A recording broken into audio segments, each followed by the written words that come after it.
Pierre, il s'investit pleinement dans son projet parce qu'il l'a voulu. Il fait beaucoup de sacrifices, donc effectivement, il passe des heures et des heures, que ce soit dans les trains ou sur la route, pour se rendre à Lorient ou sur les différentes régates. Quand il est à Lille, il bosse effectivement 60 voire 72 heures par semaine, mais il se plaint pas en fait, parce que ce qu'il fait quand il est en régate ou même quand il bricole sur le bateau, et être face aux autres, se mesurer aux autres, ça le fait vivre, jamais pouvoir s'en passer de cette adrénaline, c'est pas possible, j'y crois pas une seconde. La solitude, en quelque sorte, c'est pas quelque chose qui l'effraie. Il a besoin de ces moments, de se retrouver seul.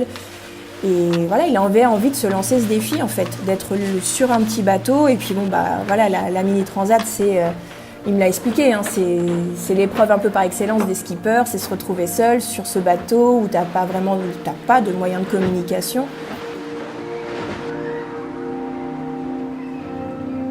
Il a toujours été passionné finalement donc par la voile, mais la voile c'est aussi les effets météo, c'est le vent, analyser ci, analyser ça, parce qu'avant de naviguer il faisait aussi du kitesurf et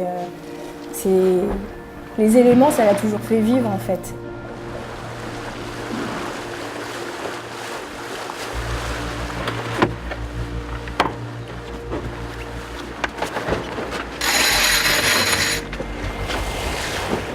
La mini, il en mange matin, midi et soir, quoi.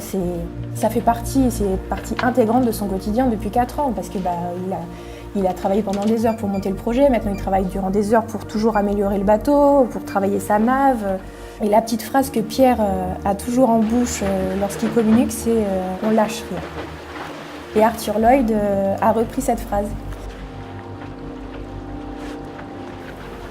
Toujours plus, c'est Pierre. Et dans le côté positif. C'est-à-dire qu'il ne va jamais se satisfaire de ci ou de ça. Enfin, à partir du moment où il sait qu'il peut progresser, il fera tout pour progresser.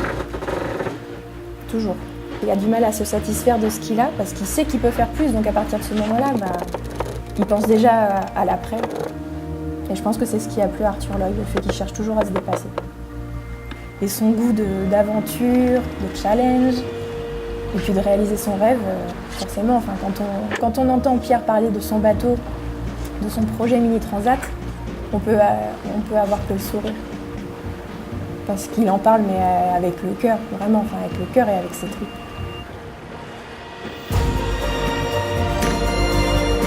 Mais le projet, le bout du bout, c'est la Mini Transat. C'est remonter le chenal de La Rochelle le 22 septembre.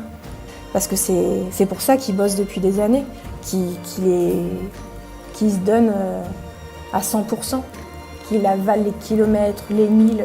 C'est pour ça et c'est pour voir la Martinique. Et, ouais, c'est le projet, c'est le bout du bout. Ça va être le moment magique en fait.